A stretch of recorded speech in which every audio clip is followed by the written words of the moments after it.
नमस्कार. आज आपण एका फार मूलभूत प्रश्नावर बोलणार आहोत. नियम तर बनतात, पण ते पाळायचे कोणी आणि ही जबाबदारी नक्की कोणाची असते? चला, आज आपण संविधानातलं अनुच्छेद 12 वापरून हे सगळं एकदम सोप्या भाषेत समजून घेऊया.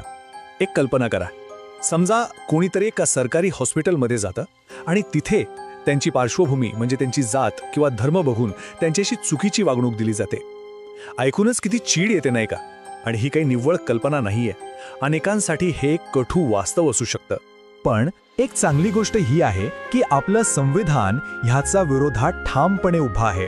आपलं संविधान स्पष्ट सांगतं की असं वागणं पूर्णपणे चुकीचं आहे आणि या संरक्षणाचं मूळ आपल्याला सापडतं ते म्हणजे अनुच्छेद 12 मध्ये. चला तर मग जरा खोलात शिरूया. अनुच्छेद 12 आपल्याला राज्य म्हणजे द स्टेट ह्या शब्दाची ओळख करून देतं.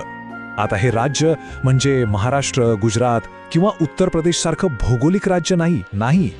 संविधानाच्या दृष्टीनं राज्य म्हणजे त्या सगळ्या संस्था ज्यांना प्रत्येक नागरिकाचे मूलभूत हक्क पाळावेच लागतात. हे बंधनकारक आहे त्यांच्यावर. मग स्वाभाविकच प्रश्न पडतो की ह्या राज्याच्या व्याख्येत नक्की कोण कोण येतं? फक्त आपलं केंद्र सरकार आणि राज्य सरकार, की या पलीकडेही अजून काही आहे?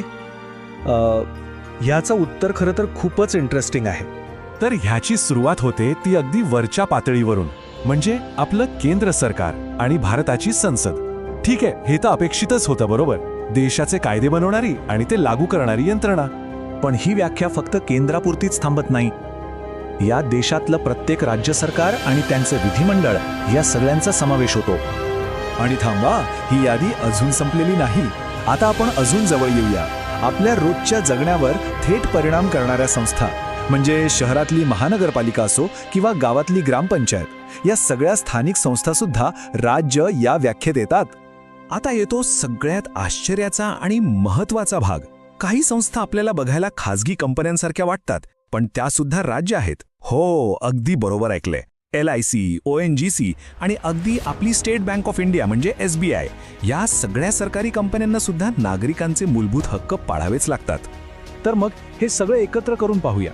केंद्र सरकार आणि संसद, प्रत्येक राज्याचं सरकार आणि विधिमंडळ, स्थानिक पातळीवरची महापालिका आणि ग्रामपंचायत, आणि इतकंच नाही तर LIC, SBI सारख्या सरकारी कंपन्या, या सगळ्यांना मिळून आपल्या संविधानाच्या भाषेत राज्य असं म्हटलं जातं.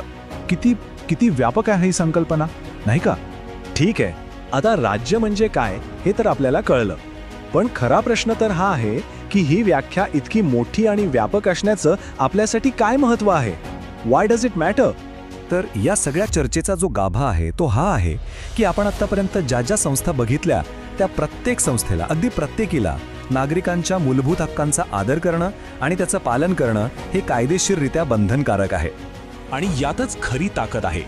याचा सरळ अर्थ असा होतो की आपले मूलभूत हक्क केवळ सरकारपुरते मर्यादित नाहीत, तर ते राज्य नावाच्या या संपूर्ण प्रचंड मोठ्या यंत्रणेपासून संरक्षित आहेत. मग आता एक पुढचा तार्किक प्रश्न मनात येतो. जर या राज्याने बनवलेला एखादा कायदाच आपल्या मूलभूत हक्कांच्या विरोधात गेला तर मग काय होतं? याचं उत्तर आपल्याला पुढच्या भागात मिळेल, जेव्हा आपण अनुच्छेद 13 समजून घेऊ. तोपर्यंत यावर नक्की विचार करा.